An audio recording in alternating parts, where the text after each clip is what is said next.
O uso de bioinsumos, bioinseticidas, biofungicidas é uma ferramenta, uma opção que está crescendo bastante aí dentro do mercado do agro.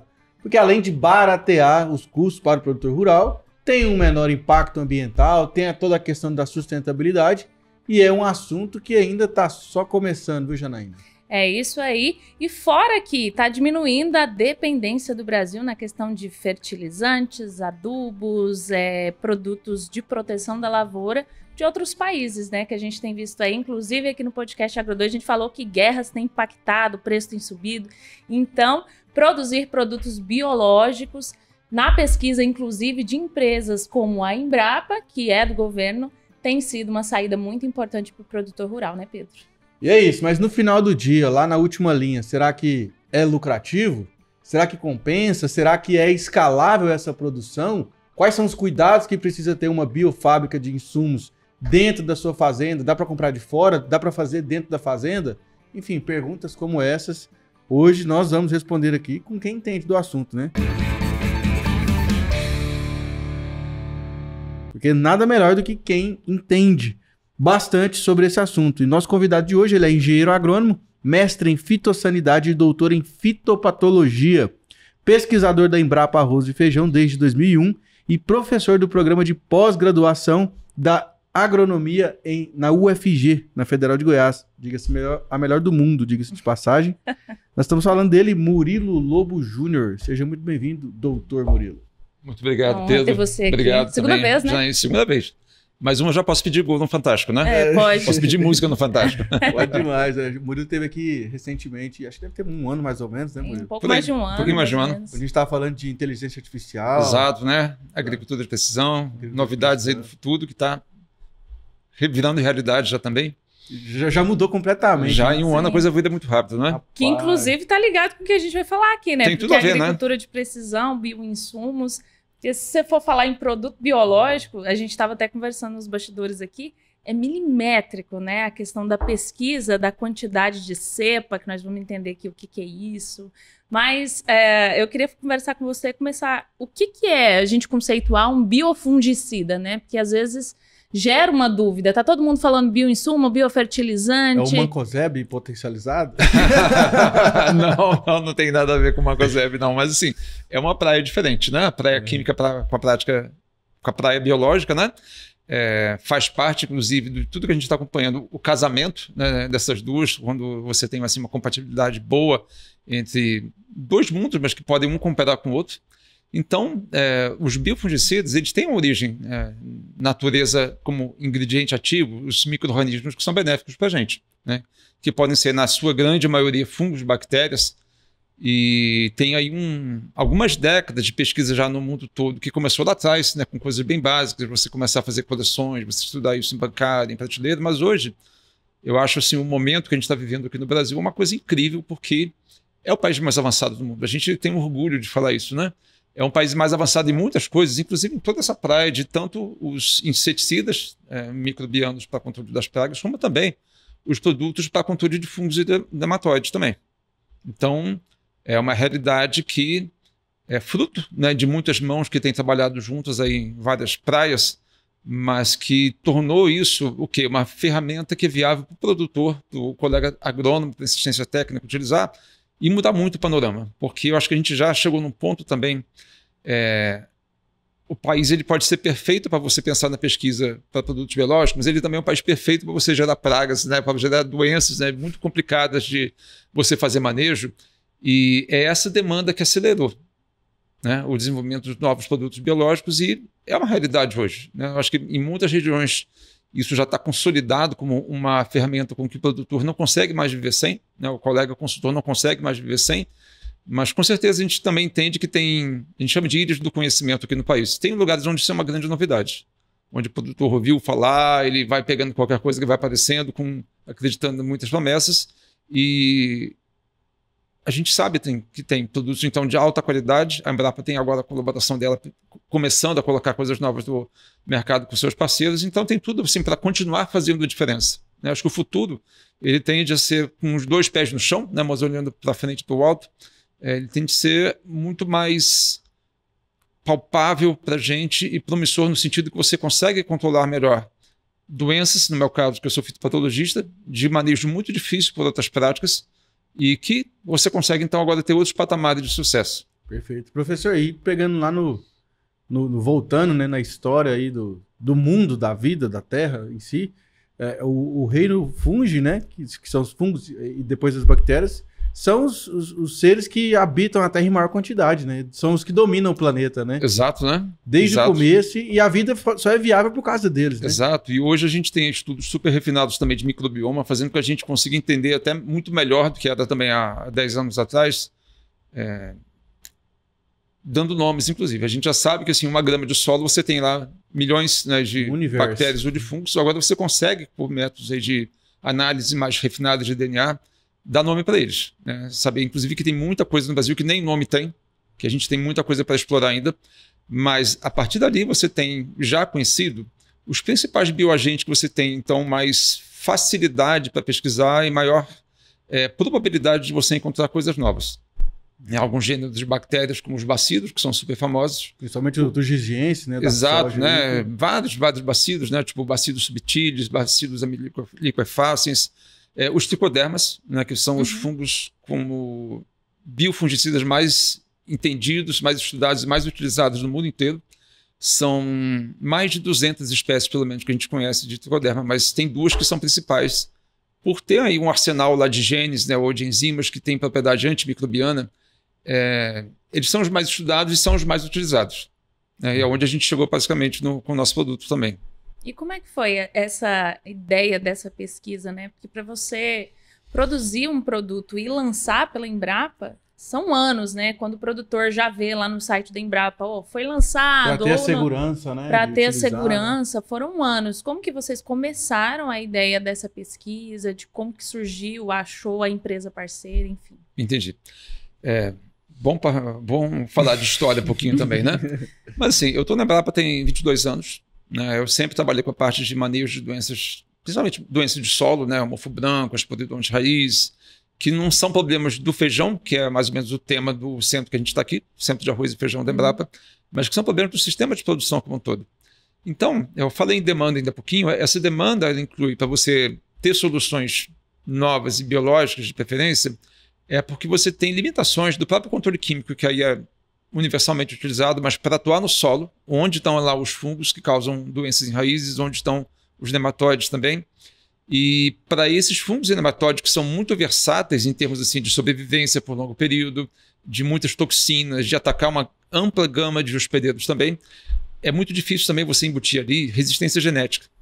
Então, se o controle químico não funciona direito, se a resistência genética ela deixa a desejar, em muitos casos, a gente vai correr para onde? Os biológicos, então, eles têm esse mérito, né? Eles têm esse benefício de poder atuar lá embaixo, de fazer simbioses, ou de fazer associações com as raízes das plantas que a gente cultiva. Então, colonizar, proteger, fazer controle, talvez assim, no caso de fungo, parasitismo das estruturas de resistência dos patógenos. Então, ao mesmo tempo que você consegue desinfestar parcialmente o solo, você consegue proteger as raízes das plantas.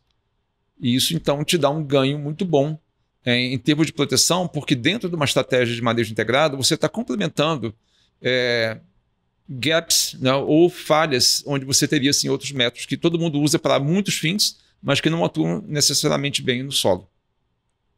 Perfeito. A sua pergunta, não sei se eu acabei fugindo dela um pouquinho. Mas aí, professor, o que eu queria entender é que, por exemplo, aí a Embrapa pesquisou, entendeu quais são esses micro-organismos aí e tudo mais. E aí, lá na fazenda mesmo, lá na boca da plantadeira lá, como isso aplica para o produtor? Como que o produtor multiplica isso? Como que ele faz isso numa cauda e que isso vira, de fato, um inseticida, um fungicida, um produto para ele utilizar? Então, sim, tudo vai começar na pesquisa, né? A Embrapa nossa, ela tem uma coleção bem grande de micro-organismos que são benéficos. A gente conhece por formação, por estudo.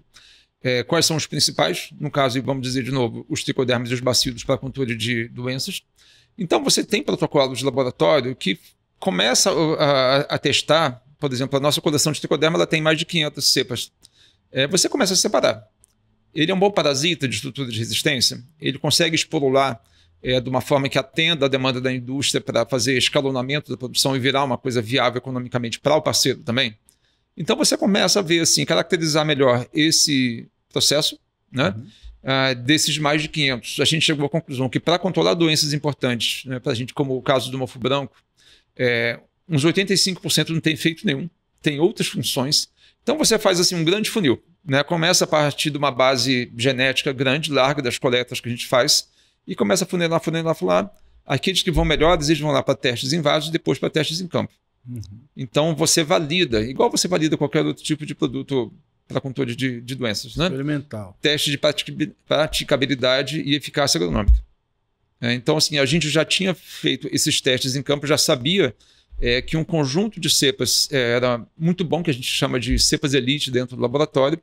E quando a Toyobo nos procurou para desenvolver um novo produto, eles falaram assim, manda para a gente 10, para a gente testar os nossos métodos de produção. Então, eram 10 assim, irmãs muito parecidas. Mas quando eles submeteram lá os testes de fermentação para produção em escala industrial... Isso na solução nutritiva? Isso é feito basicamente em arroz autoclavado.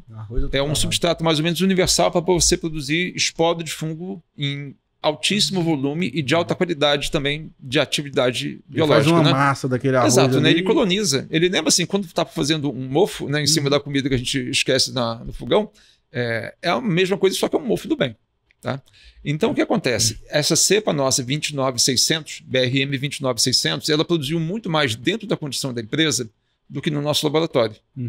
Então, eles têm também, claro, um know-how próprio, uma tecnologia de fermentação. Então, isso viabiliza você juntar, vamos dizer, os dois mundos. A instituição de pesquisa ela pode ter ótimos bioagentes que você já provou que são parasitas de escleróides, de estrutura de resistência, que têm afinidade e colonizam as raízes protegendo, mas para você tornar isso um produto comercial, é uma parte que não é bem assim a nossa alçada pensar em rendimento industrial. Mas você fazendo assim a parceria correta, né? E, por exemplo, no caso da Toyobo, isso vira uma realidade muito rápida. Tá? Então é uma coisa assim que eu gostaria de dizer para vocês com certeza, mas eu acho que eu tenho certeza. A gente acredita que demora assim, uns 5 anos entre o produto biológico do início do projeto dele até ele ficar pronto e virar uma tecnologia para usar. Essa parceria nossa deu tão certo, que em 3 anos estava tudo pronto. Caramba! Tá? Então, sim, o projeto ele tinha 2 anos, a gente chegou a fazer os testes em campo, eles já contrataram as estações de pesquisa privada que fazem os laudos que o MAPA, o Ministério vai aceitar depois para registrar aquele produto. Então, isso foi feito num período assim, meio que recorde dentro da empresa. E aí depois surgiram algumas outras coisas para demorar mais um pouquinho. Por exemplo, coisas que não... Parece óbvio para mim agora, mas eu não tinha isso em mente. A empresa precisa de embalagem, a empresa precisa de rótulo, precisa de um monte de coisa, precisa de plano de marketing junto com a Embrapa. Então, assim, mais ou menos no prazo de 3 anos, tudo estava pronto. Tá? Agora, o registro Embrapa, ou o registro isso, MAPA. O registro do MAPA. Né? Esse registro saiu em mais ou menos de 2 anos e meio. Né? Então, até a gente chegar... Inclusive, é uma oportunidade para a empresa lançar agora junto do início de uma safra de soja. Porque vai ter mais demanda, então eles conseguem alcançar o mercado assim, que está aquecido, procurando novidades e todo mundo precisa proteger seus plantios. Né? Então, o timing, né, ele foi também acertado para coincidir com o início do plantio agora da safra da soja e das outras culturas de verão. Bacana. Fazendo um parênteses aí, professor, nesse assunto, né? Eu trabalho bastante com hortaliças folhosas, né? Que alface, rúcula, coentro, salsinha. E aí, uma técnica que a gente usa é fazer um meio de cultura de EM, multiplicar e aplicar na hortaliça, porque melhora a resistência de parede celular, então fungo de solo, bactéria de solo, tudo a planta fica mais protegida. E a gente coloca o arroz numa telha, deixa ele lá numa serrapilheira dentro da floresta, aí quando volta aquele arroz está todo colorido. Aí quando você falou da massa de arroz eu lembrei. Isso aí é secular, né? Isso. O arroz é um substrato meio que universal para você cultivar fungos, né? Aí a gente pega aquela massa, coloca dentro de uma garrafa com garapa, que é o meio de glicose, né? Que é açúcar. Então aquilo fermenta lá, depois a gente tira, dilui na água e aplica na horta. Aplica na horta, aplica no galinheiro, aplica na ração do cachorro, em qualquer lugar é benéfico. O cachorro passa bem depois? Porque são micro-organismos eficientes, né? Que aceleram o processo de decomposição, fixação biológica, enfim. É muito interessante. É uma das formas de você multiplicar. Uma das formas. assim como outras formas de composto orgânico, chá de composto, tem o famoso Soy Food Web também. Então, tudo bioinsumo, mas ali você tem sempre um coquetel de micro-organismos que você não sabe bem o nome deles, a função deles. Você pode ter variação de um ano para o outro, de uma safra para outra, e diferente, né, do que a indústria faz, que é ter assim, tudo produzido sob condições controladas, tudo padronizado, né? Carga de esporos, controle de qualidade, um mínimo lá de contaminantes. Então fica uma coisa viável para você ter então rede de distribuição, né? E você poder repetir ao longo do tempo assim, resultados que a gente sabe, claro, que o clima varia, né? Anos que chove mais, anos que está mais quente, mais frio. Então esses resultados eles oscilam naturalmente, mas você pode esperar assim, ao longo do tempo, uma média de acertos e que torna, vamos dizer, o agronegócio de bioinsumos uma coisa gigante como ela tem sido hoje aí. Exatamente. Né? Mercado E a amplitude geográfica do fungo, do uso do bioinsumo? Por exemplo, aqui em Goiás eu vou usar um tipo, lá no norte eu vou usar outro, no nordeste outro. O Brasil é muito grande. O Brasil é muito grande, né? E a gente tem... Aí vai, né? Floresta Amazônica, Caatinga, Cerrado, Mata Atlântica.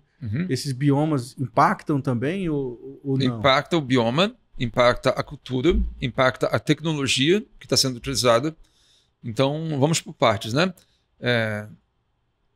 Tanto os diferentes bacilos, como os tricodermas, como as pasteuras, a pocônia, você tem assim, vários outros organismos que não são só tricodermas e bacilos, mas eles são... badalados do jeito que eles são hoje, porque eles são adaptados muito bem a uma condição ambiental de clima tropical ou de clima subtropical, mas também com limites, né? Então, todo mundo precisa de uma faixa ótima de umidade para operar, todo mundo precisa de uma temperatura favorável também para operar. Então, assim, a gente nunca recomendou, por exemplo, aplica em setembro em Goiás, quando está no pó, 150 dias sem chuva, porque ele vai morrer. Ele vai morrer depois de 7 dias, 10 dias. É difícil a gente cravar assim quantos dias, né? Até a gente escalar fora morre, né? Também. Como você também. A gente estava falando lá agora em torno do DF, né? No alto de uma chapada, a 1.200 metros de altitude lá em Cristalina, em julho, quando o solo está 8 graus. Vai ser uma frustração muito grande se você usar assim fora. É como se tivesse também uma janela para você operar. Então, na prática, isso isso não afeta na prática assim, o desempenho deles, porque você vai fazer o uso do biológico nas mesmas condições, como por exemplo, começou a chover agora. A mesma umidade que é boa para você começar um plantio de soja, de algodão, de feijão, de milho, é uma umidade boa também para o biológico atuar no solo. Então você não está assim, jogando dinheiro fora desde que você considere que está condição ambiental boa. Você tem que ter tecnologias de aplicação. A forma como você aplica o produto biológico depende do seu alvo. Então, se você tem doenças de início de ciclo, como os fusários, a risoctônia, muitas vezes a macrofamina também, você tem que aplicar na semente. Você tem que aplicar aquilo no suco, no jato dirigido ao suco de plantio. E vai tipo micron? Porque, exatamente, né? O micron é um dos métodos mais populares, eu acho que mais eficiente muitas vezes que o tradicional TS, né? O tratamento de semente. Mas esse controle ele é majoritariamente ou 100% preventivo. Então, depois que você já tem lá uma raiz toda podre ou cheio de galha, não vai fazer milagre. Né? Então, você tem um timing muito correto. Por isso, assim, a tecnologia importa. Né? E eles são muito versáteis, então, esses que são mais populares. Então, você pode ter resultados positivos tanto no trigo cultivado lá no Paraná, como no algodão cultivado no Mato Grosso. Tá? Então, não é que os resultados vão ser iguais, mas você pode fazer pequenos ajustes de momento, de dose, né? Então, porque eles, inclusive, assim, são organismos que são presentes no mundo inteiro e que já formavam associações benéficas com as plantas milhares de anos ou centenas de anos antes da gente pensar em produção de bioinsumo. Vocês podem pegar, por exemplo, a região de origem genética da soja, né? O centro de origem genética da soja lá na Ásia. Lá tem tricoderma e tem bacilos. Como tem pseudomonas, como tem nectarrizo, como tem outros também. Centro genético de origem do feijão, que é América Central, um pouco da região dos Andes também. Lá também tem pseudomonas, tem tricoderma, tem bacilos, tem metarrhizium. Então, eles são já assim, muito acostumados com as plantas e as plantas com eles, muito antes da gente pensar em qualquer iniciativa de começar a fazer pesquisa. O que a gente faz, então, é selecionar algumas que têm afinidade melhor ainda, por exemplo, que gostam muito dos exudatos de raízes das plantas e que fazem com que eles grudem Gruda é um termo pejorativo, né? Com que ele se associa às raízes das plantas e chegando antes. É igual ser um prato de comida, vai ser de quem chega antes. Se ele conseguir fazer um tipo de malha de proteção em torno de um sistema radicular, os fusários, os nematóides e outros patógenos, eles vão ter mais dificuldade para colonizar e a planta vai sentir muito menos, né? Quando você funciona, então, nas condições adequadas. Então, assim, tudo depende, né? Resposta de agrônomo. Lá no Matopiba, na região do Arco do Desmatamento, na região do Pantanal, vai ter diferenças, sim, regionais em termos assim, de quando você aplicar, como você aplicar. Né? É claro que tem que seguir todo um critério, a gente sabe que todo produto ele é muito específico, né? Então, pode ser que o João que fez o uso do produto lá no norte deu super certo, e o mesmo produto que foi testado, sei lá, aqui em Goiás, pelo Sebastião, não deu certo, mas aí tem que ver como que foi usado, de que forma, que variedade de planta ele estava usando, tudo isso, né? Exato. Né? E para a gente, dentro da Embrapa, arroz e feijão, a gente fica na fazenda que chama de Fazenda Capivara. Eu costumo brincar com o pessoal lá dizendo que, assim, uma coisa é o produto funcionar dentro da Fazenda Capivara, mas será que funciona do lado de fora da porteira nossa? E foi isso que a gente conseguiu constatar.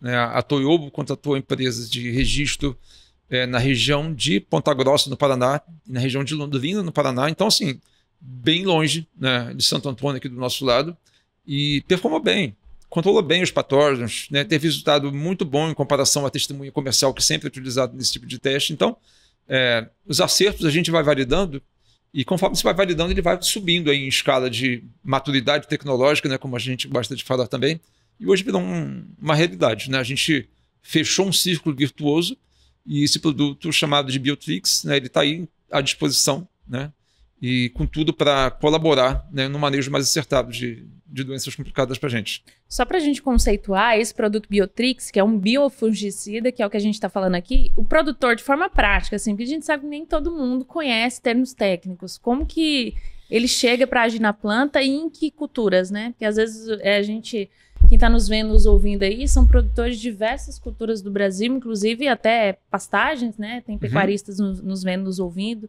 Como que esse biofungicida ele age nas plantas e que plantas podem receber, né? Que lavouras podem receber esse produto? Ótima pergunta, né?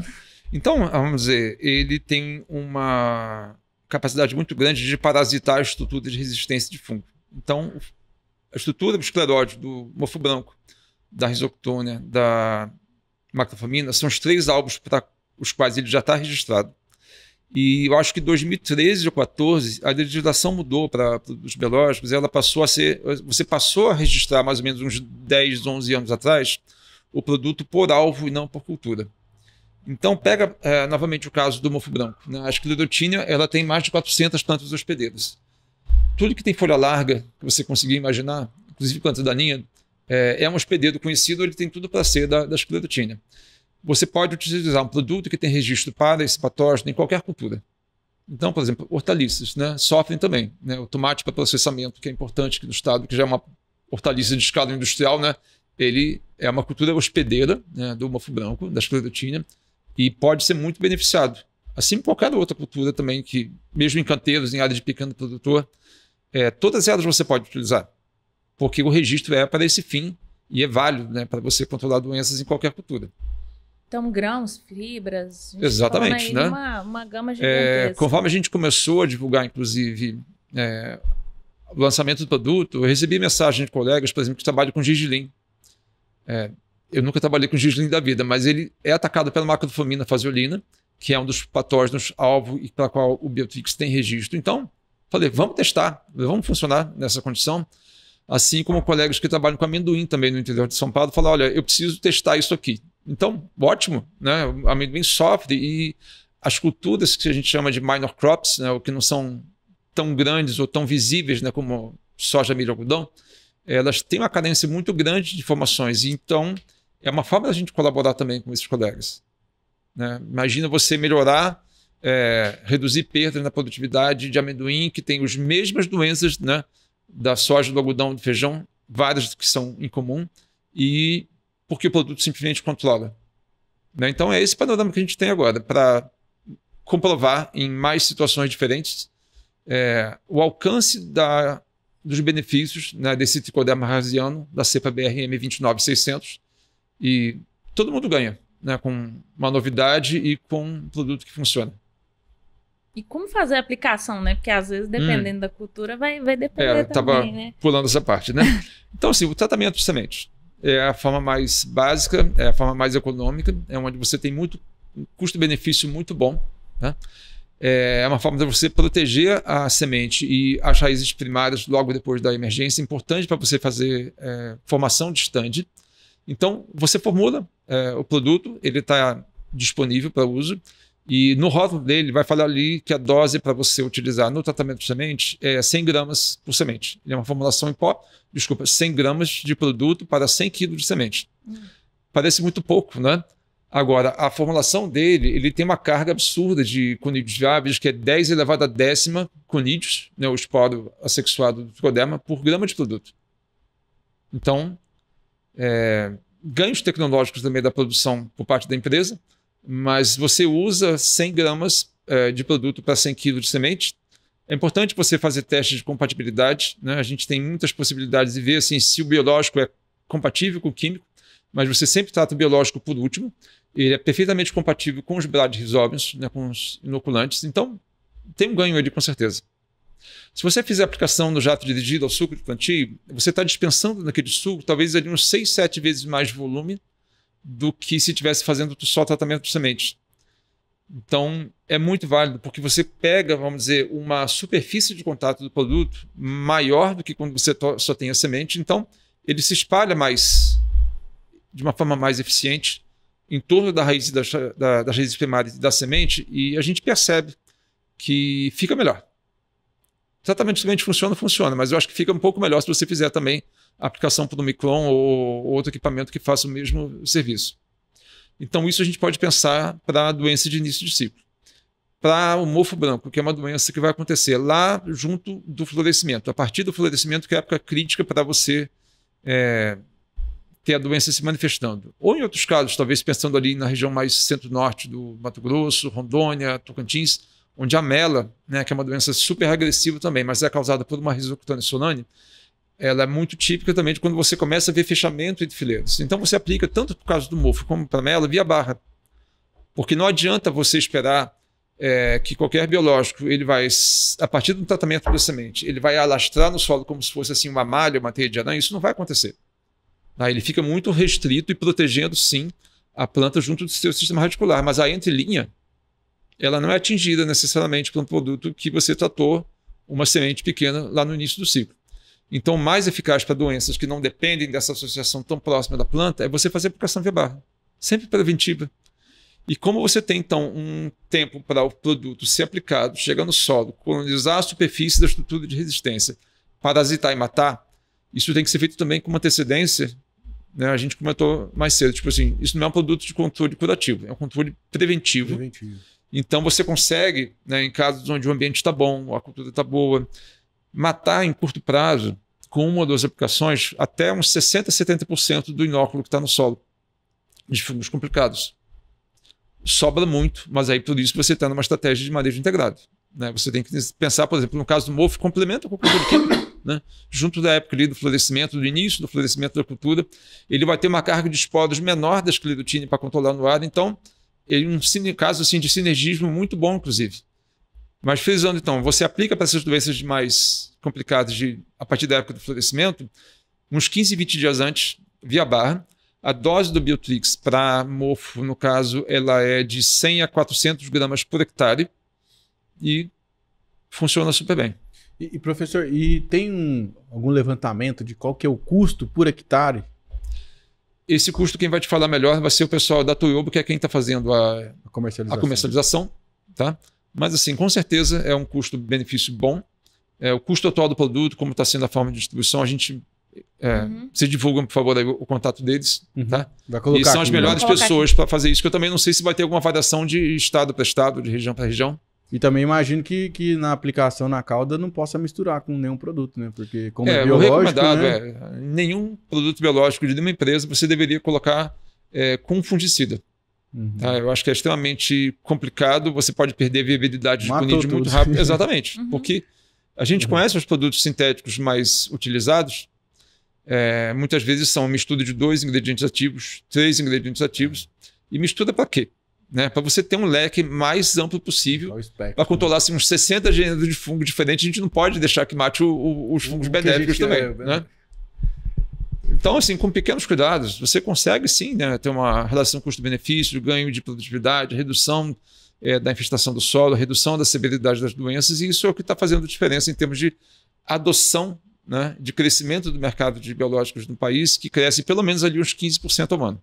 Ó, legal, eu vou passar o serviço para vocês, anotem aí, tá aí na tua tela, DDD 11 4602 8100, é o telefone da Toyobo do Brasil Produtos Biológicos, que é a empresa privada parceira, lembrando da Embrapa, a cepa é Embrapa, né, a tecnologia veio da Embrapa e foi feita a pesquisa em parceria com a Embrapa, então tem a assinatura de certificado da Embrapa embaixo. É isso, né? aí, tem um selo de tecnologia Embrapa na embalagem, inclusive. E é uma parceria que deu super certo e que venham aí novos ganhos para todo mundo. Bacana. E eu queria que você falasse sobre, por exemplo, às vezes o produtor, como você disse, a gente não pode colocar o produtor no nivelamento que todo mundo esteja naquilo ali de conhecimento sobre bioinsumos. Como que a Embrapa tem trabalhado isso? Às vezes, como que o produtor pode ter acesso, né, a essas pesquisas de bioinsumos, saber se ele pode produzir um farm, alguma tecnologia da Embrapa, ou saber se ele pode conhecer, né? Como que ele faz? As tecnologias da Embrapa, elas vão, inclusive, assim, além, né, da própria disponibilização de cepa, de parceria com as empresas. Eu dediquei bastante tempo, continuo dedicando, por exemplo, a como usar isso, né? Como você melhorar o uso do que você já tem, inclusive, no mercado, como você não perder, né? Vai muito bem. A gente já mostrou isso lá na região de Jataí há uns mais de 10 anos até. Por exemplo, você consorciar um produto biológico com uma planta de cobertura, né? Aplica, por exemplo, quando você está semeando uma braquiária ou quando você está fazendo o sistema Santa Fé, um consórcio de braquiária com milho. Essa cepa nossa, 29600 BRM e outras, né, que estão aí disponíveis no mercado, ela não é só um biofungicida, por exemplo, ela é também uma cepa que produz o ácido hidroacético, que é um fito-hormônio que vai fazer com que a planta cresça mais, mesmo na ausência da ocorrência de doenças. Então, existem associações muito boas, como tem azospirilo, como tem outros organismos, próprios tricodermas também, as bactérias do gênero bacilos, que podem produzir metabólitos, que é o nome da moda, né, que a planta utiliza para crescer melhor. Então, você vê 10% de rendimento a mais, 15% a mais de rendimento, 5% a mais de rendimento. Isso varia sempre um pouco, mas outro benefício também do uso disso tudo. Tá? Se a gente fosse comparar, por exemplo, então, o fungicida normal, que é o químico, você utiliza basicamente se você ver a possibilidade de alguma colonização ali naquele lugar, né? Então, esse combate, né? Do combate. Sim. O biofungicida, por exemplo, igual você falou, não vai desperdiçar, né? Porque eu tô colocando ali para prevenir. Mas se não tiver a doença, é como se eu tivesse jogado o produto fora. Nesse caso, não. Não. Porque ele já atua em outras questões, exatamente. né? Exato. Exatamente. Essa que é a mentalidade que tem que ter quando usar o produto. Então a própria mentalidade dentro da Embrapa é você não ter assim, um produto com uma ação muito limitada, né? A gente gosta muito de chamar de micro-organismos multifuncionais. Porque ele serve para isso. Né? Como outros bioagentes vão servir para a solubilização de nutrientes, vão servir para outros fins, né, de nutrição de planta, não exatamente para controle de praga ou de doença, mas você consegue, então, fazendo a bioprospecção de uma coleção microbiana, encontrar os multifuncionais, que te dão pelo menos 2 benefícios. Isso é o que todo mundo está buscando e é o que vai melhor. Vai ser aceito melhor pelo produtor. Legal, ó, você entendeu aí, né? Além de prevenir, né, Pedro? Ajuda no crescimento das plantas, desenvolvimento, enfim. Segue o Murilo lá no LinkedIn, Murilo Lobo Júnior, vou colocar aí na tela também. @Embrapa, arroz e feijão, tudo junto também. E @Embrapa, né? Se tem mais alguma consideração para falar para o produtor em relação a esse produto? Agradecer, né, vocês aí pela oportunidade de a gente divulgar nosso projeto. O produtor nos ajuda muito também com o relato dele. Conforme ele queira testar, conforme não só o produtor, mas as consultorias, as instituições privadas de pesquisa também, nas cooperativas. Então, a Embrapa está à disposição para colaborar, para esclarecer mais, para a gente trabalhar junto. O que a gente quer ver, então, é esse... A agricultura nossa, né? Ela tem muito ainda a ganhar em termos de sanidade, de ser melhores exemplos do que ela já é hoje, em termos assim, de produtividade, de adoção dos biológicos. E os desafios eles vão se renovando também. A gente tem certeza assim, total que a gente não está resolvendo problemas para eles acabarem definitivamente. A gente sabe que outros problemas vão surgindo E a rapidez com que a gente produz novas soluções, os melhores casos são produzidos quando você tem uma parceria com o parceiro externo. Né? Pode ser o produtor, pode ser a cooperativa, pode ser uma consultoria. E no caso dos bioinsumos, né, a gente está totalmente aberto para entender melhor novas oportunidades e fazer novas parcerias também. Bacana, você que é produtor aí, se interessou por esse produto, aquele telefone DDD11 que a gente passou é da empresa, está disponível, o produtor pode entrar em contato para verificar aí como que ele faz para comprar esse material no mercado, não é isso, Murilo? É isso aí.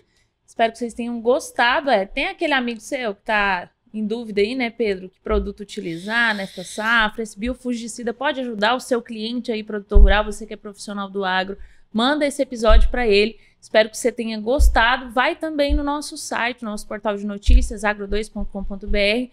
Todo dia tem notícias sobre o agronegócio, o universo do agro, inclusive todas as pesquisas da Embrapa que são lançadas, que são divulgadas, a gente está lá fazendo o nosso papel e informando você, produtor rural, também pelas nossas redes sociais, @portalagro2, não é isso, Pedro? É isso aí, tamo junto. Acessa lá nosso portal, fica por dentro das últimas notícias que a Janaína está lá diariamente escrevendo aí todos os assuntos que englobam o nosso maravilhoso agronegócio. Fechou? É isso. Curte, inscreve comenta, no né? canal aqui, ó, deixa seu like, comenta, compartilha, esparrama. Tamo junto. Um abraço nosso para você e até o próximo episódio. Tchau, tchau.